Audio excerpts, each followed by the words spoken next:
नमस्कार, देश दुनिया की बड़ी खबरों में आपका स्वागत है। मैं हूं सुमन। आज के मुख्य समाचारों में हम बात करेंगे ईडी की तुलना कुत्तों से करने पर भी बाज न आई बीजेपी की। 6G को लेकर भारत के प्लान की। रामचरितमानस को राष्ट्रीय ग्रंथ बनाने के लिए उठी मांग की। मोदी की जांच हो तो उनको जिंदगी भर की जेल होगी, आप सांसद के बयान की। इजराइल हमास युद्ध के बीच कूद पड़ी प्रियंका गांधी की। बात करेंगे एक देश एक चुनाव को लेकर लो कमीशन के रोड मैप की। और बुलेटिन के अंत में हम जानेंगे क्या सच में बीजेपी चुनाव के समय धर्म का पेच फंसाती है। इसके साथ ही और भी कई महत्वपूर्ण खबरों से आपको करवाएंगे रूबरू, लेकिन तमाम बड़ी खबरों से पहले एक नजर सुर्खियों पर।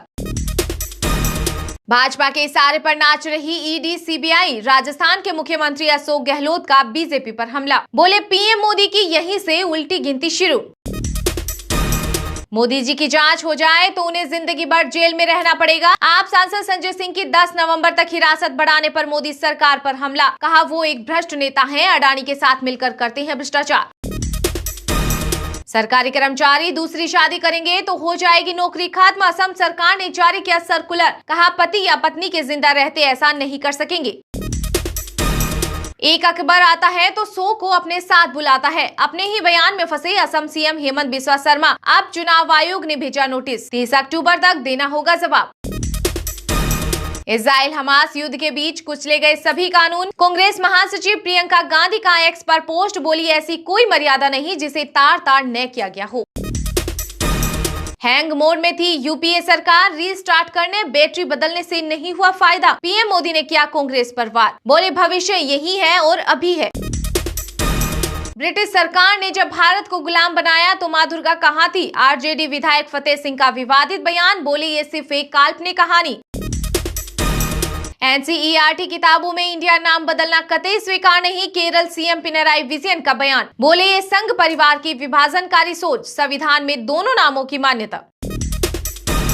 एक देश एक चुनाव की तैयारी के लिए चुनाव आयोग को लगेंगे 1.5 साल। करीब 30 lakh EVM, 43 lakh ballot unit और 32 लाख वीवीपीएटी की पड़ेगी जरूरत। प्रधानमंत्री नरेंद्र मोदी ने दिल्ली में किया इंडियन मोबाइल कांग्रेस 2023 का उद्घाटन। साथ ही कहा कि भारत जल्द संभालेगा 6G क्रांति का नेतृत्व। कतर में 8 पूर्व भारतीय नौसैनिकों को सजाए मौत सुनाने पर विपक्ष का हमला। बोले गंभीरता नहीं दिखा रही केंद्र सरकार, तो वहीं सरकार ने कहा इन्हें छुड़ाने की खोज रहे कानूनी रास्ते। छत्तीसगढ़ में बीजेपी की सत्ता आने का केंद्रीय मंत्री रामदास अठावले ने किया दावा। बोले रमन सिंह यहां 3 बार मुख्यमंत्री रह चुके, पिछली बार सत्ता में नहीं आए थे, लेकिन अब माहौल बदल गया है। भारत को जड़ से उखाड़ने के लिए हुई कई प्रयास। चित्रकूट में बोले पीएम मोदी। कहा जिनकी मानसिकता गुलामी की हो वो संस्कृत से बैर रखते हैं। न्यूजीलैंड टीम वर्ल्ड कप में वापसी को तैयार। कप्तान टॉम बोले भारत से मिली हार अब तक की बात। ऑस्ट्रेलिया के साथ मैच का प्लान तैयार। ममता के मंत्री ज्योतिप्रिय मलिक को किया गया गिरफ्तार, तो मलिक ने कहा गहरी साजिश का शिकार बना हूं। शुक्रवार को ईडी के सामने पेश नहीं हुए राजस्थान के सीएम के बेटे वैभव गहलोत। अब 30 अक्टूबर को होगी पूछताछ। दिल्ली नोएडा के बाद मुंबई की हवा भी पहुंची खतरनाक स्तर पर, लेकिन पंजाब हरियाणा में अब भी जलाई जा रही पराली। शुक्रवार को हरे निशान के साथ बंद हुआ शेयर बाजार। सेंसेक्स 634 अंक बढ़कर 63,782 पर बंद हुआ, तो वहीं निफ्टी 190 अंक की बढ़त के साथ 19,047 पर हुआ बंद। ये तो थी सुर्खियां। अब चलते हैं आज की बड़ी खबरों की ओर। खबरों में सबसे पहले हम बात करेंगे राजस्थान में लगातार दूसरे दिन बैकफुट पर आई मोदी सरकार की, क्योंकि शुक्रवार को सीएम गहलोत ने 5 नई गारंटियों का ऐलान किया। साथ ही बीजेपी पर हमला करते हुए ईडी सीबीआई की तुलना गली के कुत्तों से की। ऐसे में क्या है पूरी खबर, देखिए विस्तार से। आगामी विधानसभा चुनाव को देखते हुए राजस्थान के सीएम अशोक गहलोत ने सत्ता वापसी पर 5 गारंटियों का ऐलान किया। इस दौरान उन्होंने मोदी सरकार पर हमला बोलते हुए ईडी आईटी वालों को भी जमकर लताड़ा। उन्होंने कहा कि कितने दुख की बात है कि एक राज्य के मुख्यमंत्री को यह कहना पड़ गया कि ईडी कुत्तों से भी ज्यादा घर घर घूम रही है। हालांकि गहलोत के इस बयान पर विवाद हुआ, तो उन्होंने कहा कि ये बात मैंने अपनी तरफ से नहीं कही, बल्कि एक मुख्यमंत्री को कोट करके कही गई है। आपको बता दें कि प्रेस कॉन्फ्रेंस के दौरान गहलोत गहलोत ने जिन 5 गारंटियों का ऐलान किया उनमें पहली गारंटी ओल्ड पेंशन स्कीम की है। हालांकि 2022 में गहलोत ने पहले ही न्यू पेंशन स्कीम की जगह ओल्ड पेंशन स्कीम लागू कर दी थी। ऐसा करने वाला यह देश का पहला राज्य था, लेकिन अब गहलोत ने कहा है कि हमारी सरकार आती है तो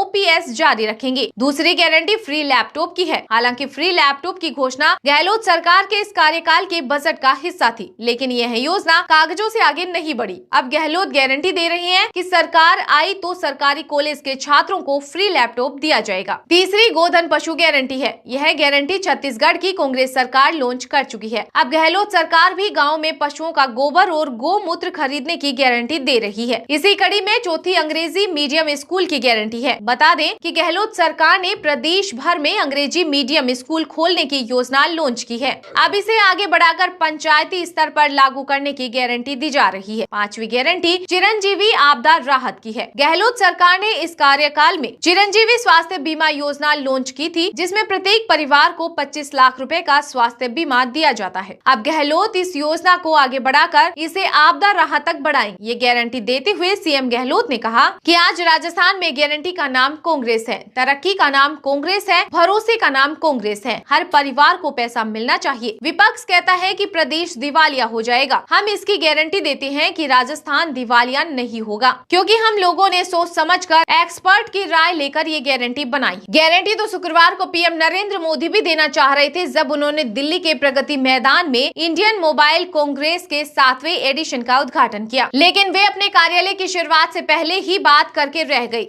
ऐसे में उन्होंने 6G को लेकर भारत की भूमिका का भी जिक्र किया। तो क्या कहा पीएम मोदी ने, देखिए विस्तार से। प्रधानमंत्री ने केंद्र में भाजपा सरकार आने से पहले की बात का जिक्र करते हुए कहा कि आप 10-12 साल पहले के मोबाइल फोन को याद करिए। तब अपलोडेड फोन की स्क्रीन घड़ी घड़ी हैंग हो जाती थी। चाहे आप स्क्रीन को कितना भी स्वाइप कर लो, यह जितने भी बटन दबा लो, कोई असर नहीं होता था। ऐसी स्थिति उस समय सरकार की थी। उस समय भारत की अर्थव्यवस्था की या कहें कि तब की सरकार की हैंग होने वाली मोड थी। हालात तो इतने बिगड़ चुके थे कि रिस्टार्ट करने से कोई फायदा नहीं था, बैटरी चार्ज करने से भी कोई फायदा नहीं था, बैटरी बदलने से भी कोई फायदा नहीं हुआ। 2014 में लोगों ने ऐसे अपलोडेड फोन को छोड़ दिया और अब हमें सेवा करने का अवसर दिया है। इस बदलाव से क्या हुआ वह भी साफ दिखता है। उस समय हम मोबाइल फोन के इंपोर्टर थे, आज हम मोबाइल फोन के एक्सपोर्टर हैं। 5G सर्विस को लेकर प्रधानमंत्री ने कहा कि पिछले साल हम यहाँ 5G रोल आउट के लिए इकट्ठे हुए थे। पूरी दुनिया भारत को हैरत भरी नजरों से देख रही थी। हमने दुनिया का सबसे तेज 5G रोल आउट किया और हर भारतीय तक 5G पहुंचाने का काम शुरू किया। भारत मोबाइल ब्रॉडबैंड स्पीड में 118वें स्थान से अब 43वें स्थान पर पहुंच गया है। पीएम मोदी ने आगे कहा कि हमारे कालखंड में 4G का विस्तार हुआ, लेकिन एक दाग भी नहीं लगा। मुझे विश्वास है कि 6G में भारत विश्व का नेतृत्व करेगा। आपको बता दें कि शुक्रवार की सुबह प्रधानमंत्री ने दिल्ली के प्रगति मैदान में IMC 2023 का उद्घाटन कर सभा को संबोधित किया, तो वहीं शुक्रवार की शाम MP के चित्रकूट पहुंचे। वहां जगद्गुरु रामभद्राचार्य जी से मुलाकात की और सभा को संबोधित किया। संबोधन में प्रधानमंत्री ने कहा कि गुलामी के 1000 साल के कालखंड में भारत को तरह तरह से जड़ों से उखाड़ने के प्रयास हुए। हम आजाद हुए, लेकिन जिनके मन से गुलामी की मानसिकता नहीं गई, वे संस्कृत के प्रति बैर भाव पालते रहे। संस्कृत भाषा जाने को ये पिछड़ेपन की निशानी मानते हैं। उन्होंने कहा कि संस्कृत परंपरा नहीं, हमारी प्रगति और पहचान की भाषा है। संस्कृत समय के साथ परिष्कृत हुई है, लेकिन प्रदूषित नहीं हुई। पीएम मोदी ने जगत गुरु रामभद्राचार्य जी महाराज से कहा कि अदालत से लेकर अदालत के बाहर तक जिस राम मंदिर के लिए आपने योगदान दिया, वे भी बनकर तैयार होने जा रहा है। इसके अलावा जगत गुरु रामभद्राचार्य ने पीएम मोदी से रामचरितमानस को राष्ट्रीय ग्रंथ घोषित करने की मांग। रामचरितमानस को राष्ट्रीय ग्रंथ बनाने पर क्या है आपके विचार, कमेंट करके जरूर बताएं। वीडियो पसंद आए हैं तो लाइक कीजिए और देश और दुनिया की बड़ी खबरों के साथ हमेशा जुड़े रहने के लिए चैनल को अभी सब्सक्राइब कीजिए।